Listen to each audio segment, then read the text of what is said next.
In today's football world, formations like the 4-4-2, 4-3-3, 4-5-1, and 3-4-3 dominate the tactical landscape. Managers like Pep Guardiola are known for favouring the fluid and dynamic 4-3-3, while José Mourinho has showcased his tactical flexibility throughout his career. Using a variety of formations such as the 4-3-3, 4-2-3-1, and 5-3-2, adapting to the strengths of his players and the challenges posed by opponents.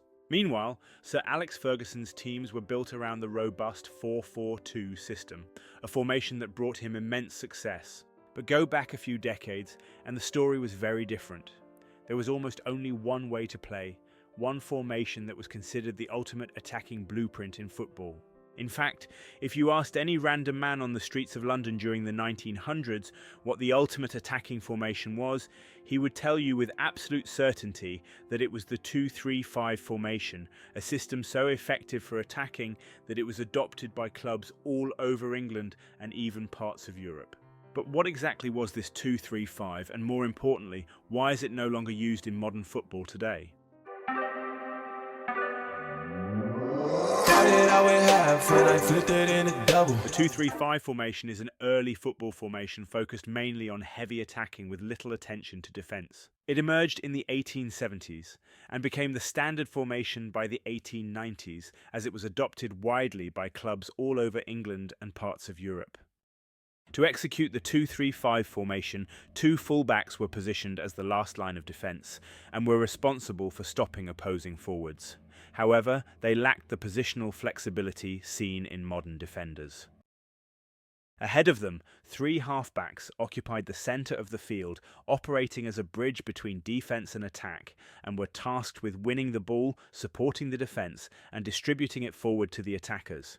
Lastly, five players were placed ahead of the centre line. Two wingers occupied the far ends of the opposition's side of the field to stretch the defence. Two inside forwards were positioned closer to the centre, just behind the centre forward, who was the focal point of the attack and tasked with scoring goals.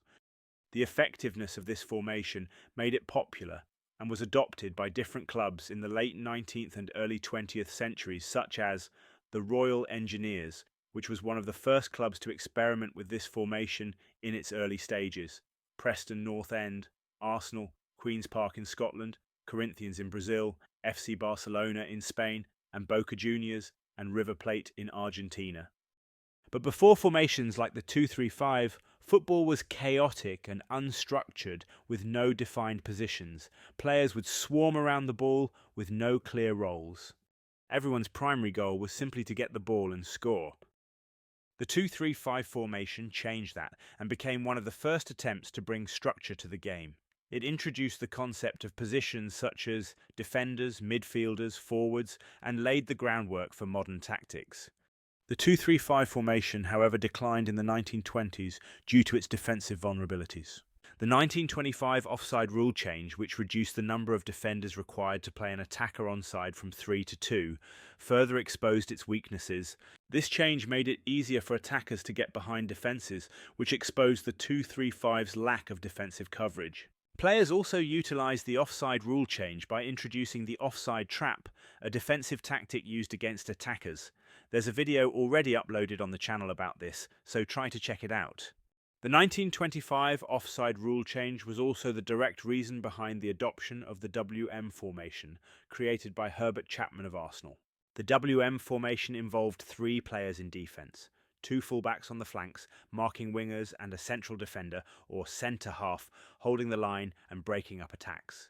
Ahead of them were two defensive midfielders, the right and left halves. These players acted as a bridge between defence and attack, recovering the ball and supporting the back line. Further up, there were two attacking midfielders, the inside right and inside left. Positioned between the midfield and forwards, they were the creative engines, linking play and making late runs into attacking spaces.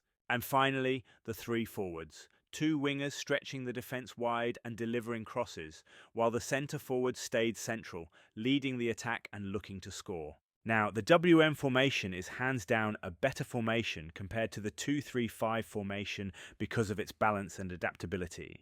While the 2-3-5 focused heavily on attack, leaving only two defenders to deal with counter-attacks, the WM added a third defender, creating a much-needed safety net at the back. The 2-3-5 did thrive in the early days of football, but it was rigid and left huge gaps on the pitch. In contrast, the WM formation redefined the game. Its two defensive midfielders bridged the gap between defense and attack, while its attacking midfielders brought creativity and fluidity to the game. However, all good things must come to an end, and the WM formation was no exception. Once hailed as the pinnacle of tactical innovation, it began to decline in the 1950s. Why? Football was evolving, players were faster, tactics more complex, and teams needed greater flexibility. The WM formation couldn't compete with the newer tactics like the 4-2-4 that were redefining the game, and by the 1960s, the WM had faded into history. The 4-2-4, on the other hand, which was popularized by Hungary's mighty Magyars and Brazil's 1958 World Cup winning team, became a tactical revolution. With four defenders providing a solid backline and two midfielders linking defense to attack, it balanced the field better than ever before. Its four forwards maintained offensive firepower, but with structured movement rather than the chaos of older systems. This formation marked the birth of truly modern football, emphasizing fluid transitions and control of space, redefining how the game was played at both ends of the pitch. The 4-2-4 formation laid the foundation for what came next, the 4-3-3 formation. As football evolved in the 1960s, the attacking brilliance of the 4-2-4 left teams exposed at defense and managers needed a solution. The 4-3-3 became this solution. By adding a third midfielder, the 4-3-3 provided better balance between defense and attack while retaining offensive firepower, with four defenders offering a solid backline, three midfielders controlling the game, and three forwards stretching defenses. It became a system of fluidity and control. The 4-3-3 formation was popularized by Brazil in the 1970 FIFA World Cup and further perfected by legendary managers like Rinus Michels. It became a symbol of possession, pressing, and adaptability, emphasizing fluid transitions and control of space, shaping the tactical systems we see in the modern game.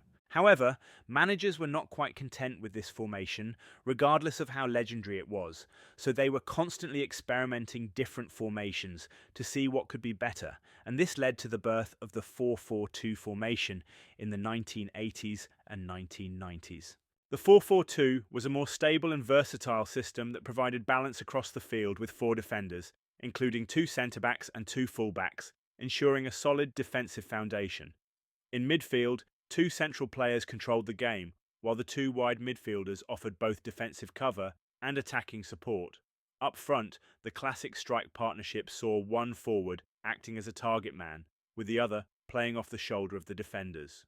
The 4-4-2 became the norm in the world of tactical formations and was used by successful teams like Manchester United under Sir Alex Ferguson and Italy in the 1990s. It dominated European football for decades because of its keen balance between defense and attack, and paved the way for the strategies we see in football today. After the 4-4-2, several tactical formations took centre stage in the football world.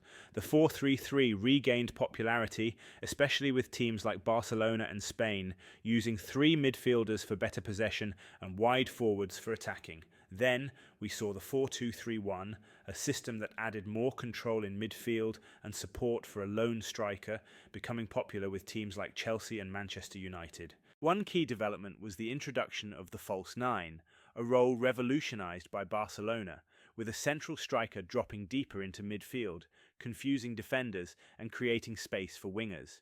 It became a game changer for possession-based systems. The 3-5-2 formation, which was first used in 1960, made a significant comeback in modern football, with teams like Juventus and Inter Milan reviving it under Antonio Conte in the 2000s. This formation features three central defenders, five midfielders, and two forwards, providing a solid defence while allowing wing-backs to offer width and support in both attack and defence. But the most recent formation to shake up the tactical landscape is the 3-4-3. Used by teams like Chelsea and Inter Milan, it features three centre-backs, two wing-backs that provide width, and a midfield duo controlling play. The forward line is highly fluid, often with one central striker supported by two wingers. It offers a solid defense while allowing for quick transitions and dynamic attacking play. While the 3-4-3 is a tactical masterpiece, it's a testament to how far football has come, from a time when the game was chaotic, with no structure or clear roles, to the less defensive 2-3-5, and then the continuous evolution of formations like the 4-3-3 and 4-4-2. Each step has brought us closer to the sophisticated and tactical football we see today. It is important to note that formations are not rigid. So starting with one shape doesn't mean a team will stick with it throughout the match. Teams adjust their shape depending on the phase of play. For example, a team might have a 4-3-3 on paper but attack in a 3-2-4-1, with a defender dropping into defence, fullbacks tucking into midfield, and then defend in a compact 4-4-2, ensuring stability and balance. This adaptability reflects the dynamic nature of modern football, where formations are fluid, shifting based on the phase of play. The next time your favourite team lines up with their preferred formation, take a second or two to reflect on the journey we've taken. From the early days of football, where attack ruled and defence was almost an afterthought, to the carefully balanced systems of today, every formation has played its part in shaping the modern game. But as football evolves, the question remains, have we seen it all when it comes to tactical systems? Could we see a return to the 2-3-5? Or maybe a completely new formation? Perhaps a futuristic 1-1-8? Who knows? Managers will always search for the perfect system, and while we may think we've reached the pinnacle, there's always room for innovation.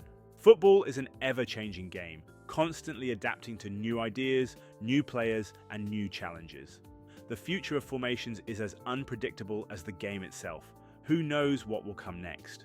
If you are interested in content like this, please leave a like, subscribe to the channel, and share with friends you think will also find this interesting.